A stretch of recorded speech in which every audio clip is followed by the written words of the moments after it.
Quero dar um alô para todos, desejar a paz do nosso Senhor Jesus para todos os que me ouvem, me veem. Eu, nos vídeos anteriores, fiz uma incursão sobre a atividade do INICO e outros temas, mas eu acho que dando prosseguimento àquele estudo, eu acho importante hoje a gente situar também a origem, onde é que a gente pode esperá-lo, uma vez que nós sabemos que antes mesmo de Jesus voltar, conforme os estudos que a gente fez anteriormente, a gente entende, a gente acredita que antes mesmo de Jesus voltar haverá a manifestação dele, mas a gente precisa saber, ninguém sabe de onde ele vem porque ele não foi manifestado ainda, mas profeticamente a gente pode ter uma luz, da onde que vem o perigo. E tem 2 textos aqui que eu vou destacar para vocês, que mais ou menos assim nos dá essa luz que nós queremos para saber a origem dessa figura, que a igreja vai ter que enfrentar tão breve como a gente realmente acredita, Então, irmãos, eu vou ler para vocês um texto, porque assim, como o tema é o perigo que vem do norte, nós precisamos primeiro deixar bem claro que norte de quê, Nós estamos falando de Israel, porque profeticamente falando, Israel fica no centro do mundo, Todas as profecias, elas acontecem a partir daquele contexto, não só histórico, mas também profético de Israel. Então, Israel é realmente o coração do mundo, do ponto de vista profético. Então, eu vou ler esse texto para vocês, para a gente poder dar prosseguimento ao estudo. O texto base para a nossa reflexão, nosso estudo, está em Jeremias capítulo 1, versículo de 11 a 14, que diz: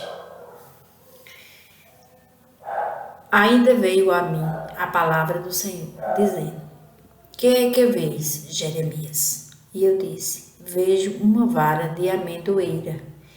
E disse-me o Senhor: Viste bem, porque eu velo sobre minha palavra para cumpri-la. E veio a mim a palavra do Senhor segunda vez, dizendo: Que é que vês?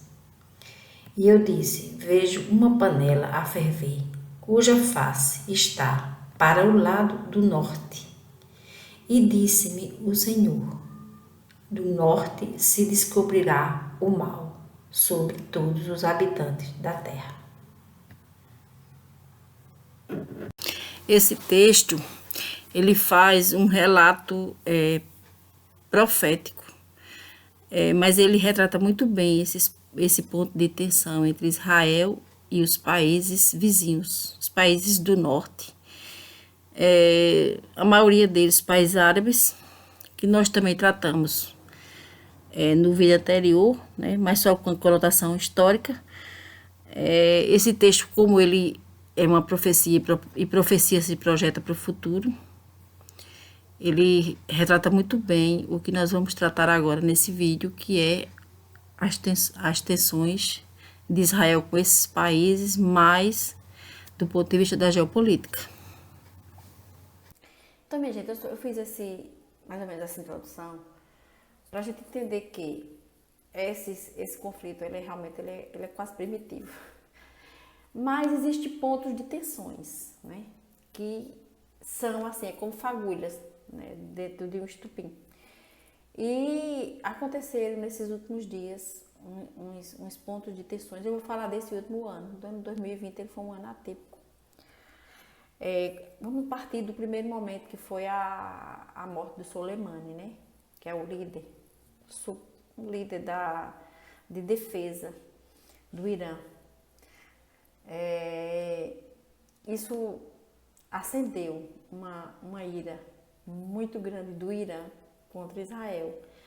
Contra os Estados Unidos, sim, mas o inimigo do meu inimigo é meu inimigo. quando o Irã foi se pronunciar a respeito da morte do Soleimani, ele acusou Israel, disse que os Estados Unidos tinham feito aquilo por influência de Israel. Né? É como se Israel tivesse feito a cabeça dos Estados Unidos, mas na verdade os Estados Unidos têm seus trabalhos de inteligência e sabem, né, que o Irã financia o terrorismo lá. Né?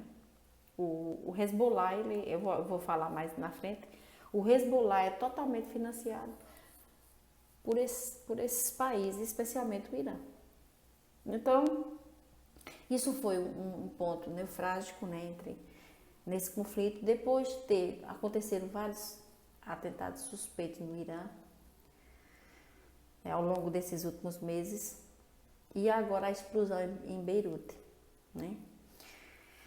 Outro ponto que vem acontecendo desde quando o governo Trump assumiu, porque o governo Trump ele é um governo muito, digamos assim, ele é bastante contundente com esses países árabes.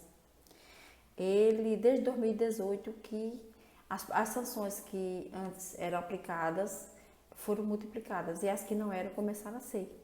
Então, essas sanções aplicadas a esses países, a gente vai ver aqui, eu vou até citar alguns, ela traz uma animosidade muito grande. E a gente sabe que Estados Unidos anda junto com o Estado de Israel. De qualquer forma, os árabes eles não separam isso. Eles não separam os Estados Unidos de Israel.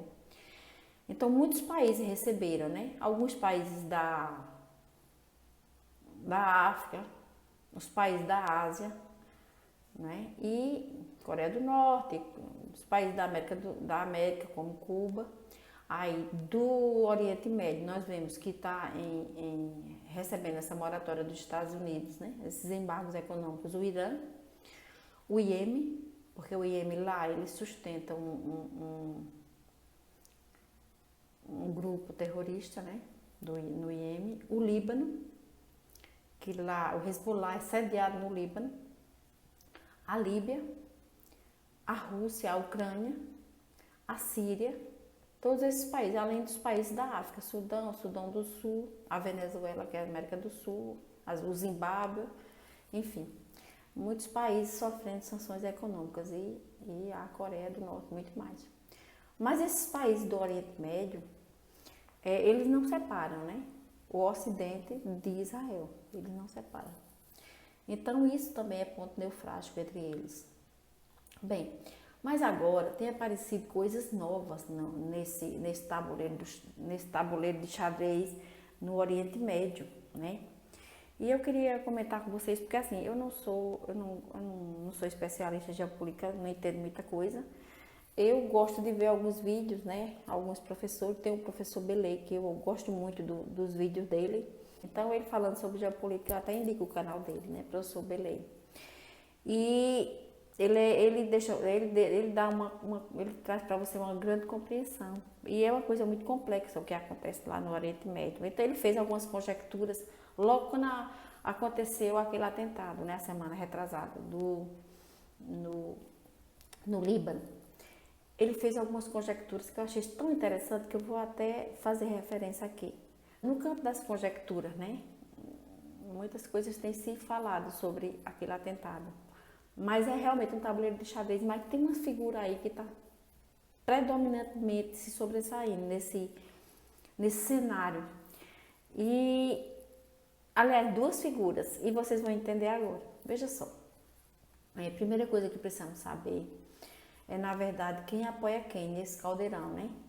Nós sabemos que fica de um lado. Se fosse haver um conflito, um grande conflito hoje contra Israel, porque como a gente leu no texto bíblico aí, as nações vão se reunir contra Israel. Isso é uma coisa no futuro. Pode ser um futuro médio, um futuro próximo. A gente não sabe. Essas nações vão se levantar contra Israel. Hoje, no cenário de hoje, quem se levantaria contra Israel? Isso é uma pergunta que a gente pode responder como? Se perguntando, quem fica do lado de quem? Nós temos que colocar de um lado os Estados Unidos e Israel, né, e alguns países, não todos, da OTAN, né? Hoje o Brasil, ele se posiciona ao lado o Brasil não é muito de guerra, mas ele se posiciona ao lado dos Estados Unidos, né, com esse governo de Bolsonaro. E quem fica do outro lado, né? Os países árabes. Nós vemos que tem a Turquia, Nós temos o Irã, a maioria xiita, é o país que mais digamos assim, que se pronuncia como inimigo natural de Israel, né? Nós temos Rússia e China, aí é um jogo assim diferente, porque os interesses de Rússia e China não são os mesmos dos árabes, nem os árabes entre si têm os mesmos interesses. E Rússia e China entram nesse cenário, mas vocês vão entender depois. Depois nós temos esses fundamentalistas, o Hezbollah, né, que está no Líbano, o Hamas, os Houthis do Iêmen, o Catar, que é um grande financiador desses fundamentalistas, né? Depois nós vemos, aí tem a Síria de Bashar al-Assad, as milícias do Iêmen que eu já falei, todas devastadas pela guerra. Aí nós vemos, aí do outro lado nós vemos Israel, Estados Unidos, União Europeia, a OTAN, alguns países, não todos, a Arábia Saudita, que é muito, digamos assim, tem uma harmonia, uma amizade muito grande com os Estados Unidos, e o Japão, né, que está do outro lado de cá. Então veja, a Turquia, ela realmente assim, ela tem se sobressaído nesse jogo de xadrez, né? E está à frente dela o Erdogan, muito ambicioso, estrategista, e é de longe o país mais agressivo do Oriente Médio. Agressivo em quê? Em conquistas, em ousadia.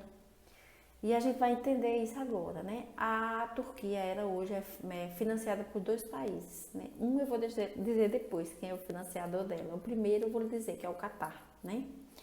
É um dos grandes financiadores, injeta petrodólar, somas infindáveis. É um apoio econômico e político à Turquia, o Catar. Né? E o que é que Erdogan, quais são os interesses de Erdogan, né? Bem, já se falou que era formar um califado, mas só que tem um porém. Eu já vi muitas matérias dizendo que ele tinha desistido da ideia de formar um califado, né? Porque houve umas tentativas frustradas, tudo. Mas eu quero dizer para vocês que a ideia de Erdogan de formar um califado não morreu. Ele pode se pronunciar, não abrir o jogo, porque ele está fazendo um trabalho de bastidores, ele está trabalhando para isso. Mas ele faz questão de não deixar isso claro, porque nas tentativas anteriores ele não prosperou com os intentos dele. Mas o objetivo maior de Erdogan é sim montar um califado, né? Depois da morte de Maomé, 4 sucessores diretos de Maomé, né? Até o califado ele resistiu até a Primeira Guerra Mundial. E através de quem? Justamente desses 4 sucessores de Maomé. Aí depois da Primeira Guerra Mundial, o califado ele foi, digamos assim, praticamente ele foi dizimado, né, no mundo árabe, né? Mas há uma tendência hoje, uma tendência do Islã, né, na volta do califado, aonde um só líder governaria a toda a comunidade islâmica. É o objetivo deles. Então vocês põem em mente a primeira coisa neste jogo de xadrez é a figura de Erdogan, né? Como um califa, como digamos assim, o primeiro candidato a liderar a comunidade islâmica com o ressurgimento de um califado. Então tem toda uma estratégia geopolítica para isso, né? Então aí é que se explica os altos investimentos do Catar em petrodólar em Ankara com esse objetivo. Por quê? Porque ela quer realmente que uma entidade se sobressaia político e do ponto de vista religioso também, porque era comum, né? As entidades, elas, dentro de uma só entidade, nós se concentrar a força, a autoridade política, a autoridade religiosa, tudo numa só pessoa, num só líder, né? Para ser mais exato.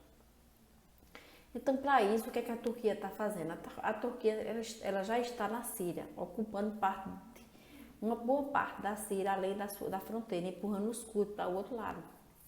né? Ela também está na Líbia, ocupando parte da Líbia em desacordo com quem? Já está desagradando o Egito, não é? Ela também quer se livrar da Armênia, um povo cuja desavença já é histórica, né? Entre Turquia e Armênia, desavença histórica. Para isso eu vou mostrar aqui para vocês o mapa, como elas se confrontam aqui. Aqui eu queria mostrar isso aqui para vocês, era justamente esse mapa aqui, né? Porque aqui nós temos as fronteiras de Armênia e Azerbaijão, né? Que tem aqui protegida da Rússia e aqui parceira comercial de Israel, né? Vocês vejam que a fronteira é contígua, né? Se vocês observarem bem, Israel está aqui, bem no coração do Oriente Médio, não é? Cercada de todos os países. Veja que ao norte ficam mais realmente aqueles que é o calcanhar de Aquiles de Israel, né? Que é Líbano, Síria e Turquia. E no lado leste nós vamos encontrar aqui, mas também um bom pedaço ao norte, que é o Irã, né? Que são os inimigos potenciais de Israel, né? Pronto, continuando. Então ela quer livrar-se também da civilização judaica e cristã, né? Em seu território, pois os judeus vão de encontro a toda ideologia árabe muçulmana. Aqui a gente vai para aquele princípio lá do povo, da desarmonia que surgiu entre os ismaelitas e os israelitas, não é? Então, isso aí eu não diria nem que é histórico, nem que é primitivo, é visceral, tem a ver com as entranhas deles. Então, essa ideia de ideologia árabe muçulmana quer prevalecer sobre o judaísmo, não é? Então, quem mais investe dinheiro na Turquia? Você poderia me perguntar, além do Catar. Pronto, isso mesmo se você pensou na China, né? Então a China entra dentro da Turquia e já desagrada a outra pessoa, né? Com essa inserção de capital da China dentro da Turquia, quem está extremamente incomodado, no caso, seria a Rússia, né? Pois conflita com os interesses da Rússia, porque a conversa que a China, isso eu não chequei, né? A China ela lançou base na Sérvia, na fronteira com a Rússia. Então, a entrada da China sorrateira, como ela sempre foi, dentro do Oriente Médio, já subindo próximo à Rússia, já está incomodando quem? É Vladimir Putin, né? Existe um conflito entre Armênia e Azerbaijão. A Turquia, ela é inimiga da Armênia e o Azerbaijão é parceiro de quem? De Israel. Israel compra petróleo do Azerbaijão e vende o quê? Arma. Vocês estão compreendendo aí como é esse jogo? Rússia, parceira da Armênia. Israel, parceira do Azerbaijão. A quem? Vende petróleo, compra petróleo e vende arma. A Armênia é uma aliada fortíssima de quem? Da Rússia, né? China investe na Turquia e, consequentemente, influencia politicamente a mesma, né? Ela entra lá, mas aí você vai perguntar o que é que a China está fazendo lá. A China tem seus interesses, vocês vão entender. Bem, ela investe na Turquia, bem como no Irã, e influencia a Arábia Saudita, apesar de que a Arábia Saudita é parceira dos Estados Unidos. Mas ela não tem limites, né? Ela não tem limites. O objetivo da China, qual é o objetivo da China? Dominar a região da Sérvia, a região do Líbano, perto de Beirute, de Haifa. Por quê? Né? Por causa da bacia do Leviatã. O gás do Leviatã é tudo que a China quer. Ela já tentou, eu vou falar um pouco mais na frente, porque ela tentou através de Israel, mas ela foi advertida pelos Estados Unidos. Se Israel fizesse acordo com China, seja lá qual for, porque eles queriam fazer um gasoduto, Israel seria abandonado dos Estados Unidos. Então foi quando Israel deixou para trás, né? Essa intenção. Então, já comprou a Itália quase toda. Já comprou portos na Grécia. Tudo de olho em quem? Na bacia, no gás do Leviatã. E outra, há interesse comum entre a Turquia e a China. Ambos estão de olho em quem? Nas riquezas da Armênia. Tudo que esses países fazem, eles não fazem assim. Eles não batem um prego sem ser com estopa, não. Né? Tudo tem um interesse, né? Aí porque Vladimir Putin não gosta das inserções da China? Porque ele está mexendo o quê? Nos interesses dele, está chegando perto do território. Nesta região, muito menos. Há uma aliança entre China e Erdogan.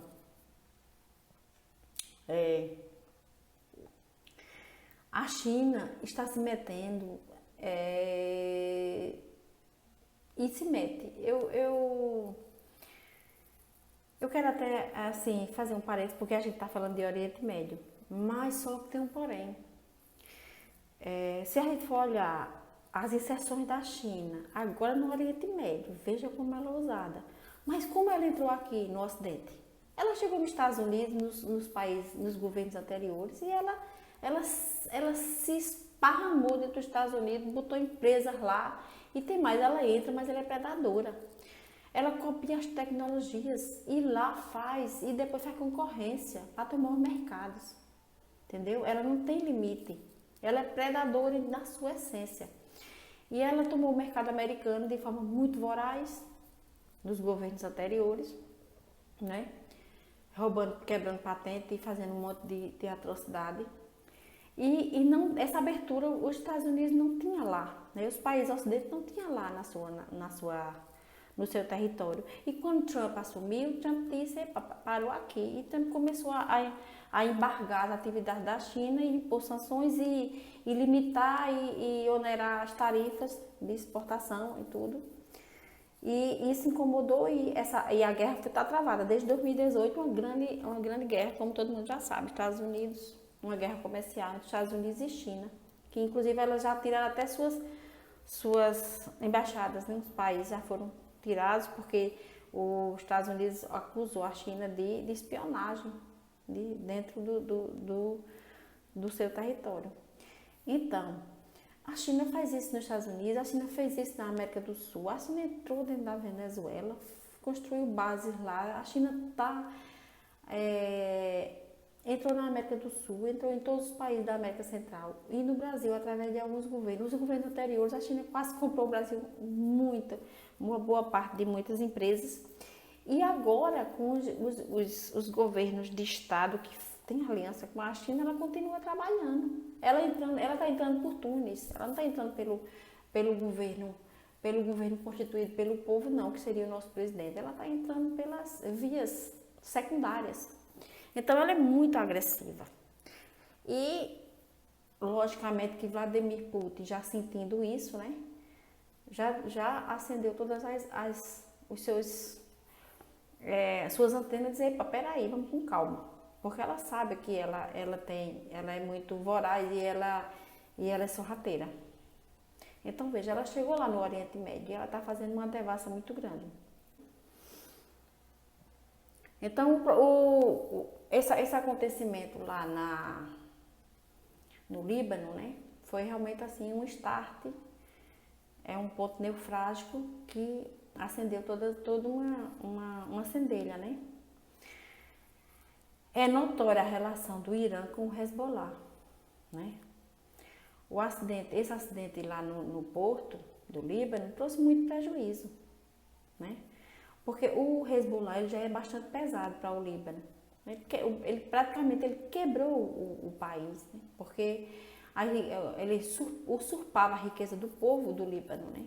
E muita corrupção lá, foi por isso que esses países do Líbano caíram, né?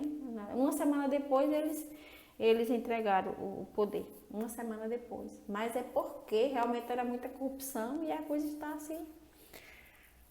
digamos assim, explodindo, né? Aí eu pergunto, isso aí pode sobrar para Israel? Pode. Quem tem interesse entre uma guerra, um mal-estar entre o Irã e Israel? O próprio Erdogan, né? Isso é uma conjectura que o professor fez, né? Que eu achei de muita maestria, né? Erdogan. E qual é o interesse de Erdogan? Ele quer destruir tanto Israel como o Irã, né? Por objetivos diferentes, né? O objetivo 1, apossar-se do gás do Mediterrâneo. Isso também é interesse da China, que é o financiador. Os interesses têm que ser comuns, né? Também tirar de cena os ayatolás, para formar o quê? O califado. O ayatolá é realmente os do Irã, né? Países de maioria xiita. Então eles querem enfraquecer os ayatolás, o Irã, e tornar-se líder mundial do Islã, né? Eles querem a supremacia dentro do Islã, pois os ayatolás pretendem justamente a mesma coisa, né? Se tem uma comunidade islâmica, eles querem saber quem vai governar, quem vai comandar, quem vai mandar. Tanto o Irã quer através dos ayatolás, como Erdogan quer através de um califado, né? Então, o Islã deseja unificar-se, o Islã como um todo. Os que estão na margem, né? Como, por exemplo, o Catar, que está botando dinheiro, quer unificar e dominar as regiões. Por isso precisa enfraquecer a Rússia, enfraquecer Israel e enfraquecer o Irã dos ayatolás. Tudo isso é o que Erdogan mentaliza fazer. Por isso que ele declara que não tem mais interesse, mas não, ele agora está trabalhando. E atrás de tudo isso, a China, né? Enxertando milhões e milhões de dólares nos interesses do Erdogan, né? É um projeto de poder, né? A China quer se alargar por dentro do Oriente Médio, subir, pegar a Rússia e tomando conta de tudo. E especialmente, principalmente, o gás do Leviatã, né? Porque ele vai pegar esse gás e levar para a Europa em custos, fazer um gasoduto e levar em custos bem acessíveis, né? É um projeto de poder. China e a Arábia Saudita também tem informação aqui que formaram uma grande parceria, né, para a produção de arma de reator nuclear, que produz bomba atômica. Eu também não tive nem tempo de checar isso. Só que tem um detalhe: a Arábia Saudita é o parceiro dos Estados Unidos. Mas veja, a China chega nos parceiros. Ela chegou perto dos Estados Unidos, ou perto do Israel, sabendo que Israel é parceiro de quem? Dos Estados Unidos.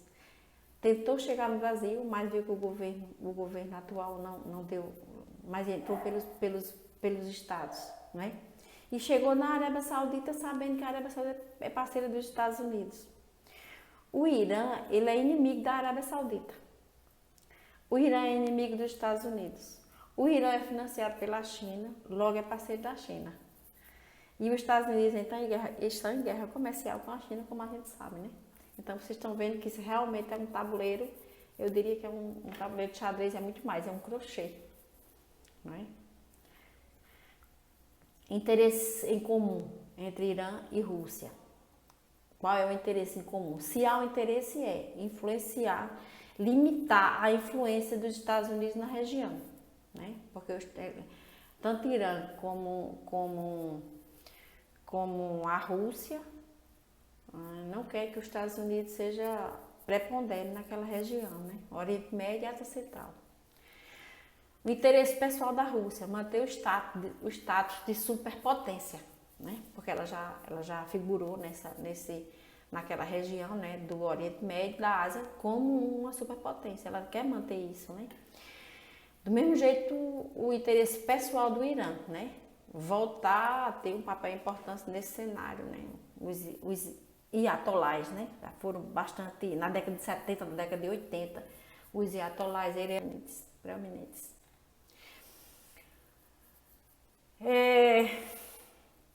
Então, minha gente, deixa eu ver se tem mais alguma informação, né? O Hezbollah, né? O Hezbollah, eu já falei, é uma milícia xiita, forte aliado do Irã, aonde surgiu, tem recebido apoio do Catar em armas e financiamentos, né? E essa explosão tem muito que se ainda averiguar o que aconteceu, aquela que eu não acho que foi fogos que estava acumulado que explodiu, não, ali foi uma explosão provocada, assim, essa é uma opinião pessoal minha, não estou dizendo de ninguém, não vi de ninguém, né? O Catar tem enxertado muito dinheiro na Turquia, né? E Soleimani contribuiu muito para o crescimento do Hezbollah no Líbano. Foi por isso que os Estados Unidos entendeu que ele entendeu ele como um estrategista fundamentalista e terrorista. Por isso que ele foi morto, né? E eu quero dizer para vocês, abrindo parênteses aqui, a morte desse cidadão, ele pode parecer que o Irã está conformado, que o Irã está, digamos assim, deixou para lá tudo, não. Eles ainda não agiram para vingar a morte desse Soleimani, porque sabe, para enfrentar os Estados Unidos não é fácil. Eles teriam que ter uma coalizão, né? Uma coalizão forte para poder ter força para entrar contra os Estados Unidos. Tem um ditado assim, quem não pode ser mais forte que o inimigo se une a ele. Só que não existe possibilidade desses países se unirem aos Estados Unidos. Pelo menos eu não vejo. Mas enfrentar também é preciso ter cacife para enfrentar os Estados Unidos, né? Os países, tem a região a Gaza, né, que fica na parte leste de Israel, né? São grupos militares, todos palestinos, financiados pelo Hezbollah, por esses mesmos que financiam o Hezbollah, o Catar, né? A explosão do Líbano coloca a Líbia de joelhos perante a China. De uma certa parte, sim, né? Eu diria que se os governos que estivessem lá não tivessem renunciado, eles estavam realmente de joelhos. Eu não sei como é que o cenário vai se desdobrar no Líbano hoje, mas ela está destruída, né? Economicamente falando. E ela já estava, o Líbano passava ela estava extremamente fragilizada, ela passava por uma grande crise econômica por conta da corrupção, né? E agora, depois dessa explosão, ela precisa ser reconstruída, né? A população estava sofrida, né? E agora ela precisa ser reconstruída. Por outro lado, existe o interesse da elite globalista, que quer um novo governo, um novo aliado com os interesses do poder chinês, do poder globalista. Eles querem uma inserção lá dentro, né? Uma mão dessas figuras que tem digamos assim, os globalistas, né? Você sabe, essas figuras que a gente tem falado muito sobre elas.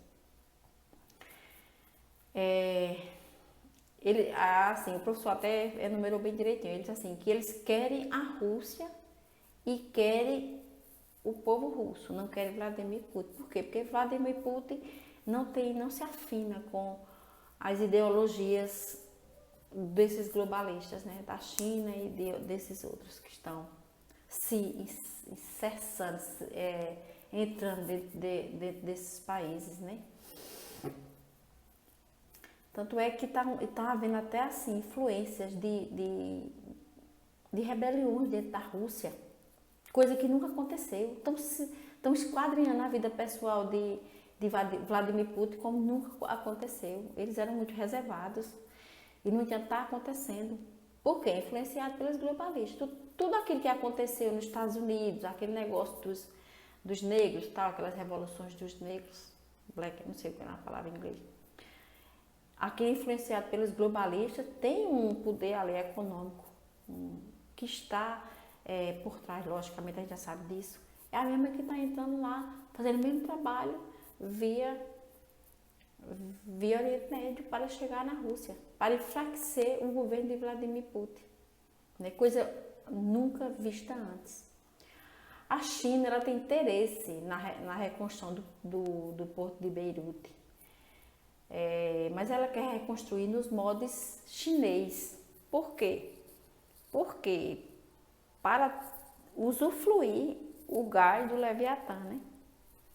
Ela enxerga dinheiro na reconstrução e daí ela recebe o direito da exploração do gás. Tudo que ela quer é isso, né? É o objetivo da China, além de entrar e fazer base e ir comprando os mercados e dominando dentro do Oriente Médio.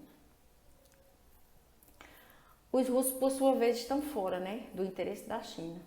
As dinastias, né, do Oriente Médio, estão escolhendo hoje a China, por quê? Por conta dos investimentos, né, que a China tem feito nesses países.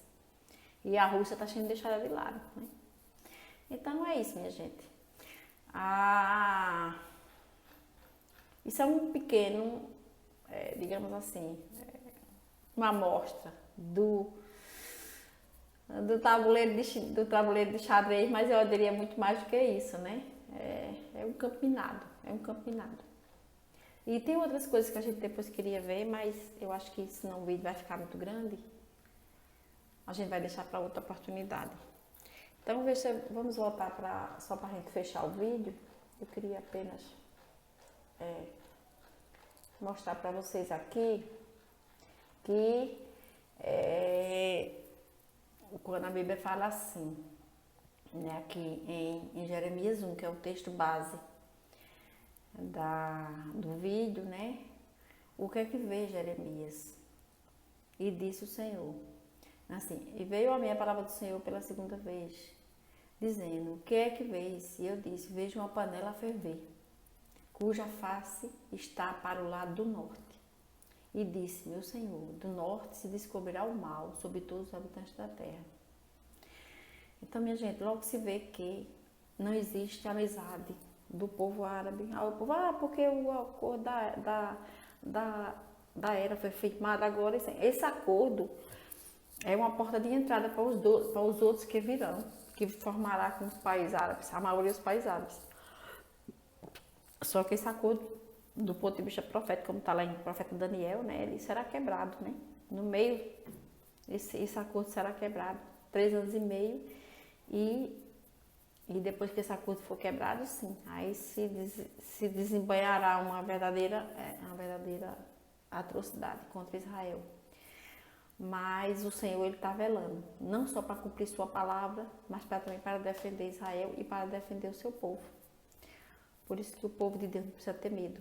Eu vi que estão construindo bunkers, os senhores os senhores do dinheiro, do poder, estão construindo bunkers para se esconder, mas quando vier realmente aquele que, quando o grande mal sobrevir sobre a humanidade, não vai ter bunker que possa proteger, que só quem vai proteger o povo de Deus é o próprio Deus.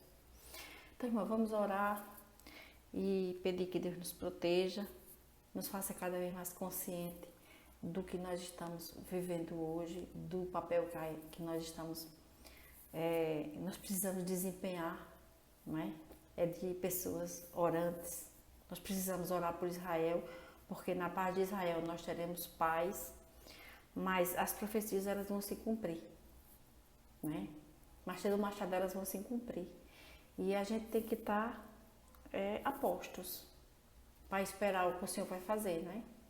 Sabendo que nós seremos protegidos porque nós escolhemos a melhor parte, né?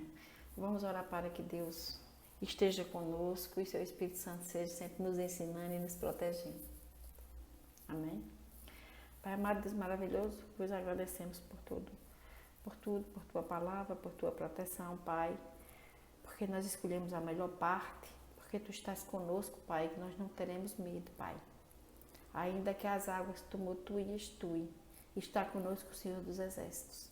O Senhor está conosco, o Senhor nos protege e nos guia e nos mostra o caminho a seguir. Por isso, Pai, nós te agradecemos e te glorificamos. Em nome de Jesus, amém. Um beijo no seu coração. Se inscreva no nosso canal, deixe seu like se gostar e fique na paz.